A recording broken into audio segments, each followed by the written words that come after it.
Boa tarde, galera, ou bom dia, boa noite, depende do horário que você estiver assistindo. Esse é o podcast Penal é Melhor que Civil. Eu me chamo Patrick e o tema hoje é imputabilidade.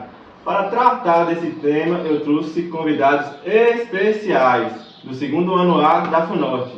Lorena Rodrigues, Gabriel Victor, Wesley Fernandes. Bianca Vitória.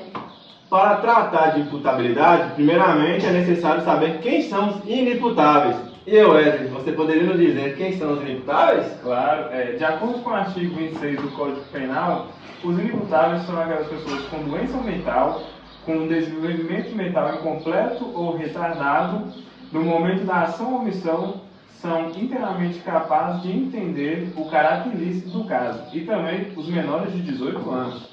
e qual medida o governo adota para a ressocializar essas pessoas consideradas inimputáveis na sociedade? Então, Gabriel, de acordo com o ECA, adolescentes de 12 até 18 anos incompletos é merecedor da medida socioeducativa, enquanto as crianças de 0 a 12 anos incompletos, a medida protetiva. E, de acordo com o nosso Código Penal, doença mental e retardo mental completo ou incompleto vão para a medida de segurança. Sim. Interessante, né? Porque eu mesmo não sabia dessas coisas, não. Dessas medidas, né, que o governo... Realmente. Então quer dizer que cada inimputável, dependendo de sua característica, é colocado em uma medida diferente. Tá vendo, galera? O podcast Penal é Melhor que Civil, tem informações. Então vamos lá. Eu trouxe um caso aqui para falar desse assunto e perguntar suas opiniões. Esse caso é o caso de Marcelo Costa de Andrade, que aos 56 anos foi preso em 1991, depois que a polícia relacionou sua morte à morte de um menino de 6 anos, que foi enforcado e depois sofreu violência sexual. Ele foi conhecido como Vampiro de Niterói. Vampiro de Niterói, por quê? Então, ele confessou, que abusava sexualmente dos corpos e bebia o sangue das vítimas. Nossa, que horror. Ah, desse Era um monstro, né? Ninguém se imagina beber sangue de outra passa, pessoa. é louco. Realmente. Não tem nada.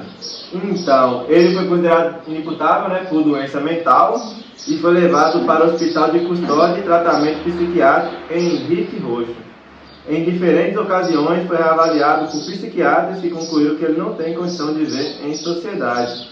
É interessante comentar, galera, que essa avaliação médica ela é no mínimo feita uma vez anualmente, ou então a pedido do juiz de execução, para saber como é que está o andamento do inimputável, se ele continua com esse problema psicológico, se ele pode ser reinsercido na sociedade, reintegrado na sociedade, perdão. Ou seja, é importante essa avaliação médica para saber o andamento, né? E aí, Bianca, você está tão calada? Nossa opinião sobre esse caso? Bom, na minha opinião, a pena correta para esse tipo de pessoa que comete tantos crimes cruéis deveria ser a prisão perpétua. Eu não sou a favor da pena de morte, mas eu sou a favor da prisão perpétua. Porém, como não existe esse tipo de pena aqui no Brasil, então acredito que a decisão tomada pelo juiz foi correta, porque uma pessoa que comete tais atrocidades, ela realmente não pode viver em sociedade. Você não acha que, por essa avaliação médica, se ele não continuar com a doença mental, continuar não podendo ser reintegrado na sociedade, é como se fosse uma prisão perpétua, que ele pode continuar lá até morrer. Sim, mas a diferença é que na prisão perpétua ele iria conviver com outros presos. Então, eu acho que a prisão perpétua ela deveria ser aliada ao tratamento psicológico. E claro que ele convivendo com outros presos, os próprios presos fariam justiça. Então, uma opinião bem pesada, né, galera? Sim, e na minha opinião também é válido a gente pensar na castração química, né? Se tratar de um crime sexual, é válido. Uma medida mais radical, né? Opinião forte, galera. Você também concorda com isso? Não, eu concordo com a Bianca, que tem que ser submetida ao estado de custódia, não foi que ela falou? Prisão perpétua. Melhor. Os tratamentos psiquiátricos também, porque querendo ou não é uma doença, né? A pessoa ela não escolhe ter essa doença, mas se ela ficar solta, ela vai fazer mal ao próximo. Não é um risco da sociedade. Você quer acreditar mais alguma coisa? Não, tá certinho. O que eu falou tá legal.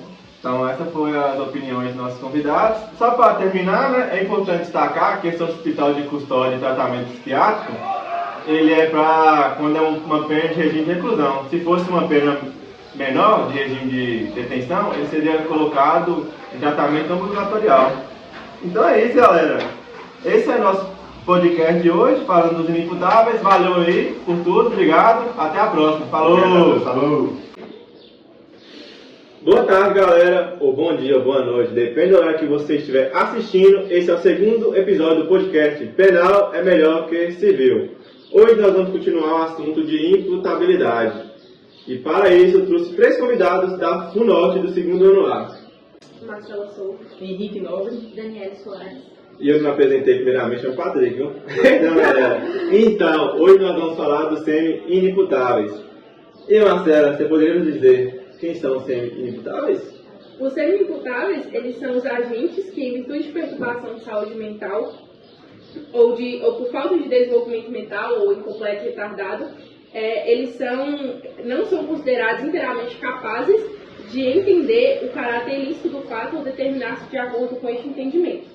Lembrando que a pena ela pode ser reduzida de 1 a 2 terços. Na minha opinião, eu acho que não deveria reduzir a pena sem passar por uma segunda opinião de um psiquiatra, até porque a pessoa estaria saindo impune de cumprir toda a sua pena, do crime que ela cometeu.